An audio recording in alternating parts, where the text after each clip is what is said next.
In less than 24 hours, President Donald Trump will make his second appearance here in Fargo. He'll speak at a private event being held at the Delta by Marriott tomorrow.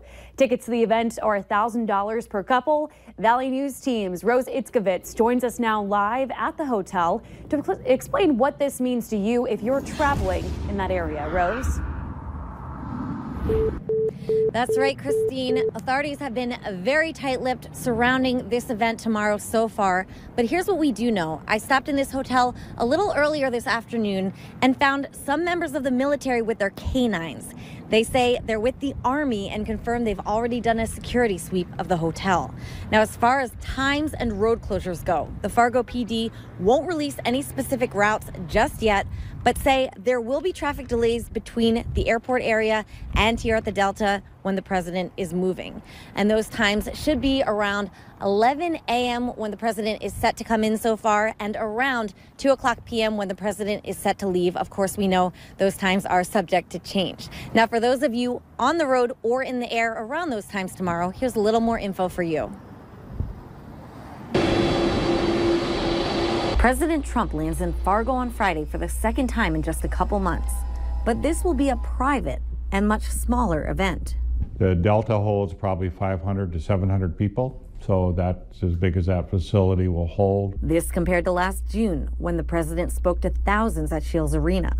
Fargo Mayor Tim Mahoney says due to location and size of the event, traffic will be much less affected this time around. On Shields Arena, we have to get off interstate and kind of move through the city.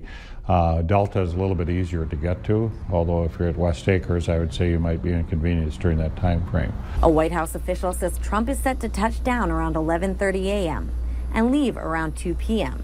The roads won't be closed the entire time, just maybe 30 minutes before and after he comes and goes. Hector Airport Authority also tells me people should expect very, very little impact, which is good news. As the Fargo Travel Agency tells me, Friday's a busy day for flights. Often business travelers might be wrapping things up on a Friday, so you'll see a lot of traffic returning home. Luckily, he says, this Friday looks a little quieter for his travelers. I think part of it too because this is the Labor Day week and it was already a shortened week with Monday. But for those who are traveling, Ganji advises to check your connection time. I would think that if you are looking at, anything that's 90 minutes or more connection time, you should be fairly fine. Anything under that?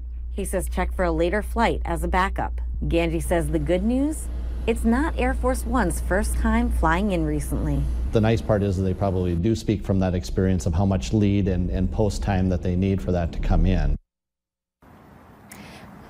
And since this is a private event, a White House official tells me people really shouldn't be expecting any time for public meetings or rallies this time around. Now, we had heard some reports that the president may make one final visit before those November elections, but the White House official I spoke to says that is still unconfirmed, but it doesn't mean it won't happen. Live in front of the Delta by Marriott in Fargo, Rose Itzkovitz, Valley News Live. Back to you, Christine. All right. Thank you, Rose. And of course, we'll have more for you tomorrow when the president arrives. So be sure to tune in to Valley News Live at noon.